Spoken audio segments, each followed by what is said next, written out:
Did I think the whole game in general was going to be slightly bigger? After playing it for 7 hours, I did think we were going to get an extra area somewhere, but we didn't. Is that kind of normal because they do kind of promote replayability in Resident Evil nowadays? Yes, but it did kind of let me down, as I did think this was going to be bigger than 7, bigger than Village, but it did feel like the combination of both of them slightly instead.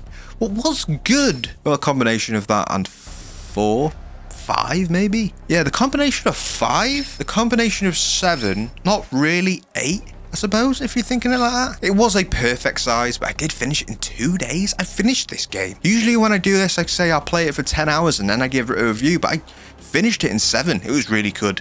On the sofa, my missus actually watched it, Mrs. Mumble watched it. It was a good experience. The gameplay though, going over the gameplay now of a Resident Evil game just feels weird because they have perfected the gameplay so well. You can see that they've perfected the gameplay so well. Resident Evil 4 was so good and it's basically made from a perfect kind of game of like 2005. And that game was good. They've done this new generation of Resident Evil, what first person horror, it's amazing.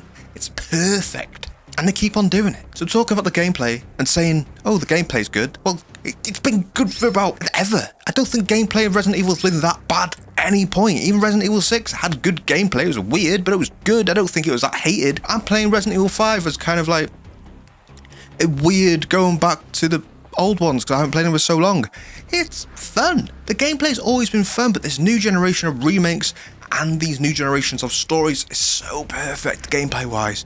I don't think you can fault the gameplay. Maybe you can fault the story, as I have faulted the story slightly, but the gameplay is amazing. Would I combine them both? No, because I have said it does destroy the atmosphere for me slightly. But I do hope a lot of people playing it will feel like I originally thought it was going to be. That kind of safe space in between horror sections. As I said, some of these elements weren't as horrifying enough for me as they were probably in Village or 7. Even Village was a bit more horrifying than this. People are saying it's the scariest Resident Evil. It's not scarier than the last 2, I don't think. The monsters are good, the zombies are amazing. The gameplay they've done around these zombies were amazing. I want to spend more time with the zombies. That's a weird thing to say. But I did. I felt like the zombies should have been in more areas. It felt like it was gone too quickly, I think. I think the zombies could have been a bigger element of this game, and that's the only kind of grasp of it. The grasp of my whole review is that I wanted more of what they designed, and that's probably near enough the perfect experience you can have in a game. You just want more.